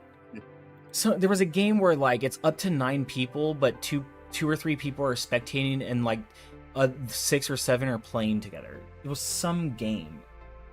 I can't remember. While I get this loaded up, our final topic, which is kind of, I guess it's kind of been, I don't know, like a controversial topic on X, formerly known as Twitter, if you will. I don't know. I mean, I don't know why, but I get why. But we'll get into it ourselves. I guess we'll be a little messy. But that topic, the main topic of the show, would be, does split screen really fucking matter in 2023? And before I give it to Ray, I want to give a shout out to my boy, Silent Cypher. And the reason why is because this all kind of, as far as Forza is concerned, kind of like stemmed out of control from a tweet he put out. And I'll be honest with you, even though I don't necessarily agree with delaying the game, I respect his opinion and where he was coming from in feeling this way. He is really over games being shipped with missing features, regardless if the features are widely used or not, regardless if they're loved or not. I understand that, like, if you really think about it, this generation has been the generation of broken games. And it really has, on every platform, you know, except for mobile, I guess. But so he put out a tweet. I don't have it in front of me, but he was pretty much saying, you know, if this is going to be the trend, just delay the game. It's been delayed before. Halo was delayed for its reasons, blah, blah, we'll do whatever. And he got a lot of hate for it, but he also did get, you know, a lot of people who agreed with him. So that's why I wanted to make it the main topic of discussion for the podcast today, because I am somebody who doesn't give a shit about split screen. And this isn't hating on Silent Cypher. Like I said, I respect the fact that he put his opinion out there. And he wrote it in a way where actually it wasn't toxic, it wasn't bad. I thought it was a good conversation starter, you know what I mean? But a lot of people really did kind of take it to the bone, so to speak. And some people even like really got up in their underwear about it, you know, like got their underwear in a knot, not gonna lie. But for you, Ray, when Forza came out and at whoever it was at the event and stated these different things, which maybe the timing, maybe we shouldn't have said that just yet, maybe, you know, I don't know. When you saw that there wasn't going to be split screen in Forza, right, at launch, and then we also have this situation with the developers of Baldur's Gate 3, where they can't ship the game on Xbox until they get split screen sorted out for the Series S. I don't necessarily want to sit here and say that and blame the Series S. I have a Series S and I love my Xbox. I fucking love that thing. But what I want to discuss is what was your initial thought on hearing this news about no split screen in Forza? And 2, does this affect you? No, it All right, doesn't that's the affect show, me. everybody. See you later. No, just kidding. Just kidding. It doesn't. I mean, long. I'll keep it. Back in the day, shout out to Kevin. It's my best friend. It's his anniversary. Shout out to him and G.G. We used to play Halo. We used to play 007, GoldenEye. We used to play a lot of games back in the 90s, early 2000s. Split screen was the thing. You come over, boom, you're playing split screen. That was the thing.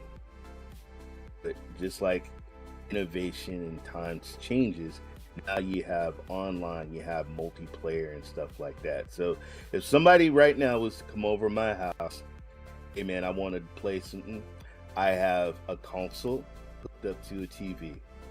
I have a computer, 2 monitors.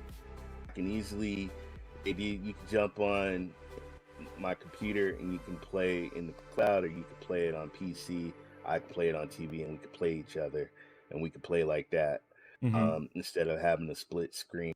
The times have changed. I don't even like. I don't even remember the last time I've actually played a split screen game. So for me, it's not a big deal because I really, honestly, I play online with my friends. I don't even play like the days having your boys come over and you're doing split screen. It's all like I'm playing online like every Saturday night. I'm playing, or all through the week, I'm playing online with my friends. But I get it. There's some old school cats out there that are used to the split screen. They're used to that. And like I said, when it comes to gaming is preference. What you might want in a game might not. I really don't care. It really, that's up, you're the consumer, that's up to you. But for me, not a big deal.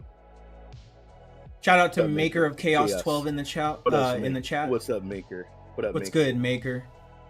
He's oh my god, a cool Elden Ring player. Awesome player. Aw, Maker, you shouldn't have. He says, "Look at those handsome gents." Pause. Stop it. I'm gonna pause. I didn't wash my face yet. Let's shout out to Maker of Chaos 12. He's been on the show. That brother right there, he is always welcome back anytime that he wants to come through. Shit, he can even come through right now. Maker of Chaos, much love, brother, always. Let's see. Let's get some. Let's read some chats. RC fan says, to me, not so much. I just want publishers to ship finished games. So she doesn't really care about split screen, but as long as the games are finished, I agree with that. Rudik says, I agree 100% with that. Real quick, because you're gonna charge people $60 to $100 games. These games are not optimized. These games are missing features and stuff. I mean, you slap on a tag. Hey, guess what? I know on the box it says it's 60 frames per second. But here's a little sticker saying, sorry, no, it's 30 frames per second. It's like, you know, kids are paying. I mean, these boxes are what, 500. All these consoles are expensive. Yeah. Okay? And we look, and on the box they have all these different features and stuff that these consoles can do. Then when you get in these games and they're missing this feature and they're not doing that and they're not doing that, you're starting to thinking, damn, what did I invest in? What the hell? So I'm just saying. I mean, even when Stadia, games wasn't optimized. Games were missing DLCs. As a consumer and you're spending your money, you should get what dollar worth of that game is. And if that game is like, this is something, and I just think it's ridiculous. We're gonna have it next year, or we're gonna have it when we have it. I just think that's pretty bad. If it ain't working and it ain't right, then just don't put it out. Yeah, I agree. I agree with that too. Like when the delay on Halo was such a great decision, and then they freaking dropped multiplayer early of before campaign. You know what I mean? Like as almost like a thank you, you know, for sticking by their side. I thought that was amazing. And now, I mean, yeah, Halo Infinite might have had some rough spots like in the beginning or first 2 seasons or whatever, but now Halo Infinite is amazing right now. I tried Dredge. I just played one round because I didn't really have much time, but I just wanted to try one round of it, and that was before I got addicted to Broforce. But Dredge is fun. I can't wait to play some of the other modes and see if what other maps have been introduced and whatnot. And I'm just happy that people are having a great time with Infinite and giving it its flowers, because honestly, even when the game came out, despite whatever people felt was missing, I always felt like the game was solid. The gameplay felt great. I was having fun with the maps. If we're gonna do battle passes, yeah, you could have made the content a little bit more appealing. But even Battlefield always kind of had that issues with cosmetics and shit. Like they just started finally putting out things like they'd like to do more of the realistic stuff, of course, but they finally started putting out some things that like make it feel cooler, and players want to feel cool, when they're playing their game, or depending on what it is. Um, so on the subject of split screen, you know, I want games to be shipped when they're finished. Do I think that split screen is a feature that means a game isn't finished? Not necessarily, especially if most of the community didn't even know the game had split screen to begin with. And that's what I saw online. Mostly everybody talking about this had no idea that Forza even had split screen for Motorsport. And I thought that was quite hilarious, you know what I'm saying? Now, if people want to be up in arms about it, hey, respect to them. Especially if they go about it the right way. Like I said to Silent, you know what I mean? Like, I was not against it. I liked his tweet, even if I disagreed, because at least he was respectful. But I could give two effing shits about split screen, and that's just me. That's just me, though. I'm not speaking for everybody. I'm speaking for myself. Do I think that Forza should still be shipped without split screen? Hell yes. But should that feature come sooner rather than later if it's missing? Yes. Because if it's one thing that does annoy the entire living crap out of me is when devs say that they're going to push out a patch soon to fix what's missing, and we're still waiting for 60 frames per second on Redfall. That should have, that should have, like, yeah, I agree with Infinite. I mean, split screen is largely a feature of the past. Yes, agreed. I also agree. I'm old. I agree. I'm 50. I'm 50 years old, folks, and I remember back in the day. No, you're not. In split screen, and I loved it. And I You're not loved 50. it. You're not 50. I am 50. You're I'm not 50. 5. 50. Yeah, you're lying. 50. Shut up. But I'm old, unfortunately. But I remember split screen, man, and you got to understand times have changed. You got to move on because they have to add other features for other people to enjoy. Like I said, I will never ever tell somebody, "Oh, that's horrible," because I game the way I game, you game the way that you game. Everybody is different, and if that's a feature that you want, hey, that's a feature that you want. It doesn't. For me, I mean, like I said, I play online. Probably 98% of the time, I'm playing alone. Even when I'm playing with my son. My son is on a console and I'm on my PC, or I'm on the browser in a cloud, or I'm playing against him, and I just turn around and I'll call him a couple of names, or he'll say something at me. That's how we played when he was younger. We used to do split screen. Oh, I remember when we had the Wii U, and I would hold the tablet, and he would have he would play with the controller on TV, and I was playing that, and that was pretty cool. But I'm all about innovation, and I'm about the future, and I'm about change. Agreed. So that's where I'm at on that. Yeah, I agree with that. Like, especially if I'm a dancer, right? Long time, professional, Right. whatever. So if I had to relate it, it's like when dance evolves. You can either be like the OGs and just never change with time and always just say to the young kids, back in the day was better than today, which yes, that can always be true for anything, you know, but when you really think about it, everybody's back in the day is better than the current day. You know what I'm saying? It goes on and on and on. It's always going to be like that. You know, the kids that are growing up right now, this is going to be their back in the day, which is weird, but this is going to be theirs. And when they get older, they're going to be trying to tell people, man, my back in the day, you know what I'm saying, when it was 2023, da da da da, like it's, you know, it was better then for me, blah blah blah. Like everybody's going to Right, always say that to everybody. It's never going to stop, right? right, right. But our back in the day was the best. No, I'm just playing. But But I'm on my list. facts. Wait, are you gonna play with this? Or are you gonna play with this? Like, what are you gonna do? All Yeah, right, you know what I'm saying? play Yeah, with you one got to stick. evolve Or with time. you got to go with time. And with dance, you know, like I'm glad it changed over the years where like a lot of the OGs realized like, yes, I agree, you should know the past and you should learn the past and you should learn about the past. But you need to understand and respect what today is in front of you. Because if it's like for me, I still teach dance.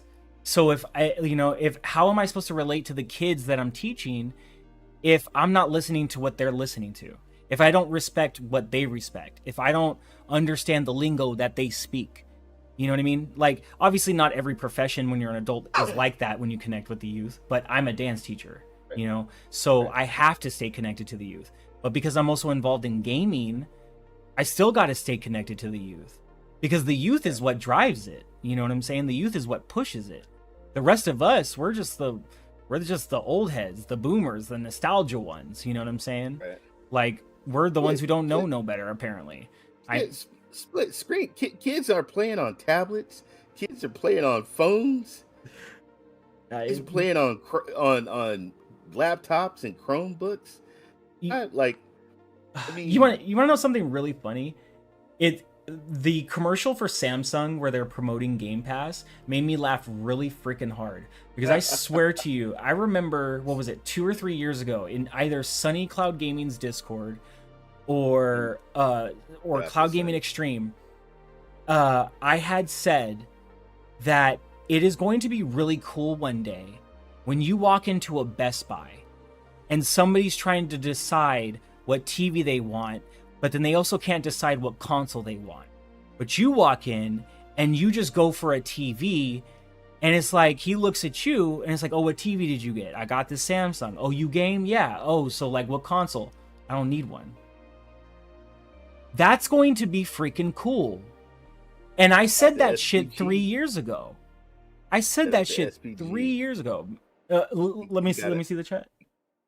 Well, my friend, he got a Samsung TV, and the reason why he got the Samsung TV wasn't to stream shows. He got it to play games on it. You know, he See? got it because it had Oh, the GeForce app, it had the Stadia app, it had all these so different apps. you know what somebody said the other day to go off of What's that? that? Somebody said something What? really funny in somebody else's chat, and I was like, this just goes to show you how a lot of people talk about cloud gaming but don't know cloud gaming.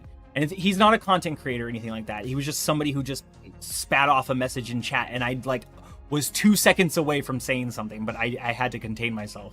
But he said something to the effect of, well, yeah, if you want to play on a TV and have all of that latency, da da da da da. And the first thing I thought to myself was, you do realize TVs can accept Ethernet connection nowadays, right? And have for like a very long time. My Samsung that's a 2021, which doesn't have the new game hub for Samsung, which I'm so mad at that, but it's fine. It's a great TV. But my AU 8000 takes Ethernet connection.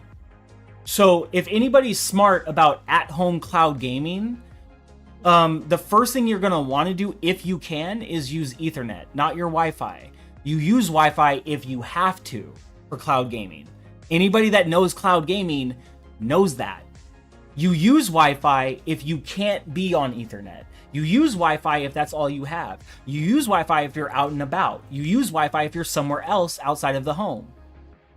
But if you're at home and you have your TV and you're connected to Wi-Fi and you're trying to cloud game on it or game for anything for that matter, you should be on Ethernet. That is my 2 cents. That is my tip, free tip for all of you. Because Ray and I, we know cloud gaming. We've studied like every platform, and not just Stadia or GeForce Now. We know about Shadow, which is the cloud PC. We know about Maximum Settings, which is the cloud PC. We know how to use Moonlight. We know how to use Parsec. We studied cloud gaming for the last like what, 4 or 5 years, maybe longer for you, but yeah, pretty much, right? So if you're gonna buy a new TV to get the LG, to get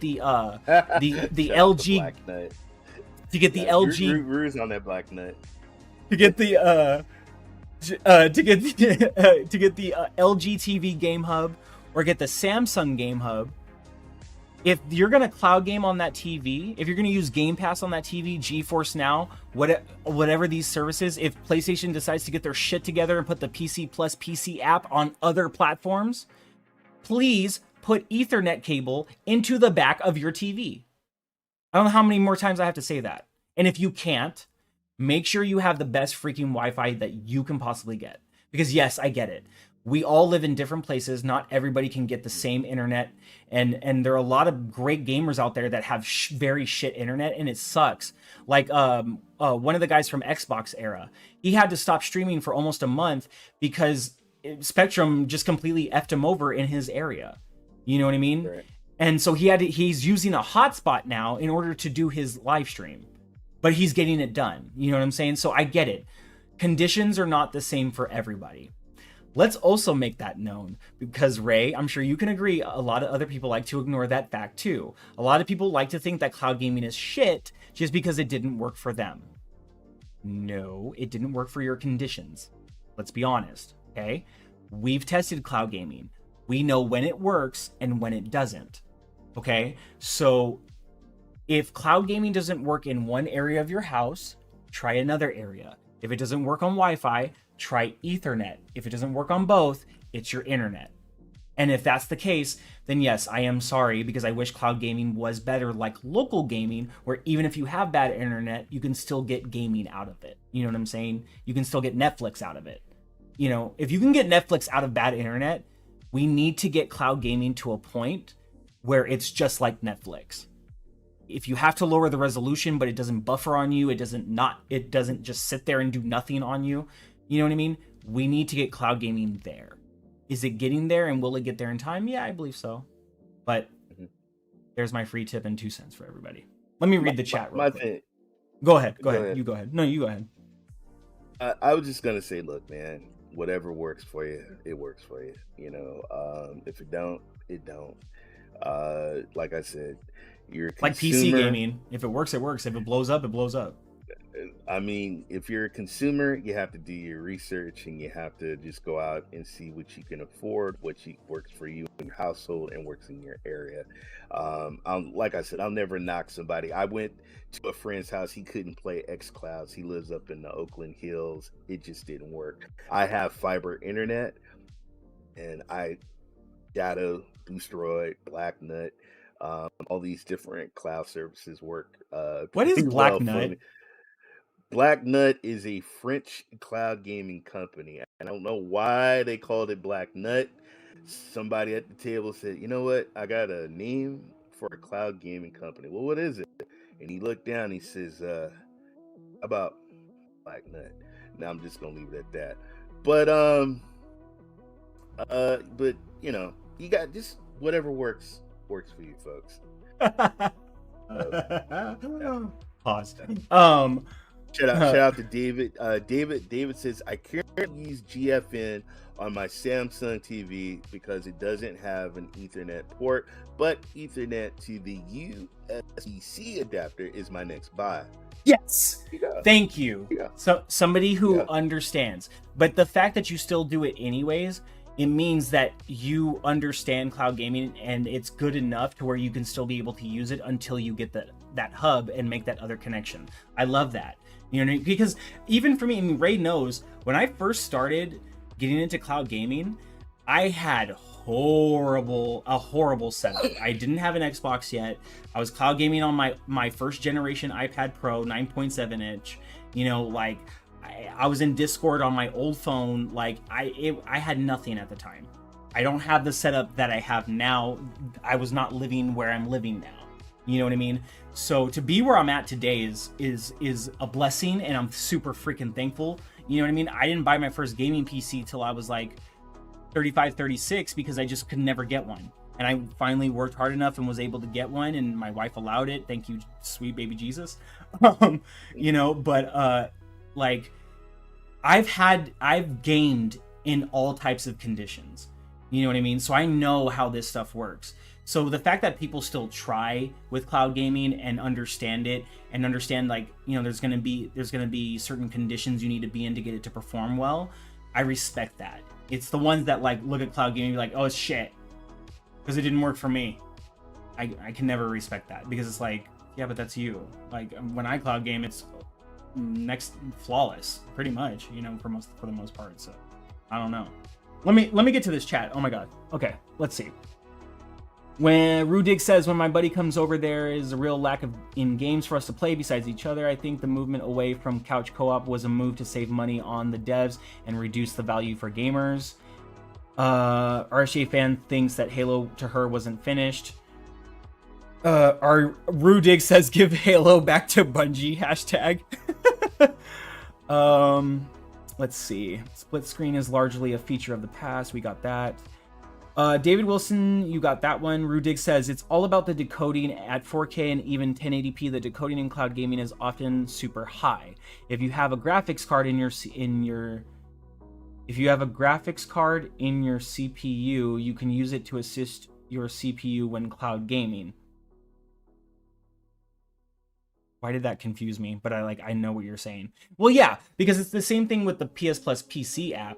Because if, for those that don't know, if you go into when you open the PS Plus PC app, if you go into your taskbar or whatever, and click in the settings for the app, you can check a box that actually utilizes your GPU, so it can make the stream a lot more consistent and a lot cleaner. Actually, that's why I don't mind the 1080p stream on the PC app for PS Plus.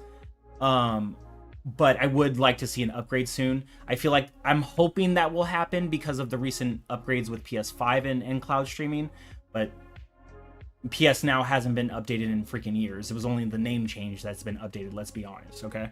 Rudig says, this reduces decoding and gets rid of latency. Nice. True. Well, that pretty much does it for the conversation for today's podcast. But pretty much last thing I'll say about split screen is, I understand. I think for Silent Cypher, I will say this. I think for Silent Cypher, it's not the fact that split screen itself is missing. And I think that's what got misconstrued in his tweet. Or his sheet, whatever you want to call it. I think what he was trying to say is, it's just yet again another game with missing features, launching without missing features. Regardless of whatever the features are, it's yet again another top tier AAA game, or any game for that matter, launching without features. And I think that's mainly what he was getting at, is it doesn't matter that it's split screen or if nobody cares about it. It's the fact of, why are we still doing this? And I think I'll end with that, is I can agree with that. Why are we still launching games that are missing features, that are broken? Yes, I may not care about split screen. Yes, I may still want you to launch Forza, but I do agree though. Why is this the trend now? And why, me included, are we desensitizing ourselves to just be okay with it? Even if we complain about it, we're still accepting it. We're still buying games. We're still playing the games. We're still going through the bugs and trying to get through it all. Why aren't we boycotting the industry? I guess that's the major question. But we only can make a change loud enough in the industry when all of us voice the same issue together. Like how when Xbox tried increasing the price for Xbox Live Gold or whatever it was, we all preached really loud and they changed it same day. So if we want to see change within the industry, if we want to see change with anything in the world, we have to understand that, yes, we can stand up, but unfortunately, nobody's going to really listen unless we all stand up together. I don't want to sound too deep on that, but that's just fact. So until we stand up together, unfortunately, nobody's standing at all. But if you choose to stand for what's right, hey, maybe I'll stand by your side too. Cool. So with that being said, let's get on out of here. But before we do, Ray, please tell everybody in they mama where they can find you on the social medias. Probably 90% of the time I'm in my Discord, Cyborg City. I'll put a link on my Twitter page for you guys to join Ray3473 on Twitter or X. That's where I usually stream from. Once again, shout out to David Wilson, shout out to Rue, Simply Pone, Maker of Chaos, Graphics, Jeff Jack, Crystal, Pika, all the wonderful guys that are and Cali are there mostly all the time. You guys make Cyborg City what it is. I love you guys. Thank you. And yeah, I'm on Twitch, Ray3473. I'm on YouTube, The Gaming Cyborg, and yeah, I'm just a casual gamer. I'm not somebody that's like debates and tell people what they need to play or what they need to do. I just believe you do you. You know, I don't let anybody try and tell me what I gotta play or what I gotta do. I enjoy what I want to do because it's my money, and I really don't care, you know, what people think of what I play or what I do. Just enjoy. Life's too short, and just have fun. And I'm gonna leave it at that. Well said, brother. Well said. Thank you once again for being here. Honestly, like, when it's people that I respect, I will always say that it's an honor to have you, because we're all busy, we all have family, we all have lives, and to be able to take this time and share this space and this medium with you is, you know, it's not always promised. So I'm glad to have you today, and we have to have you back in the future. You know, definitely. And thank you, chat. Thank you, Dusty. You're amazing. Thank you for having me here. And bro, it don't matter if you got one or two, man. Just be passionate what you do. I've been there, and when I started a while back streaming and stuff, and I'm not a big time guy, dude. I just like to do what I do because it's what I love streaming, and I love doing content.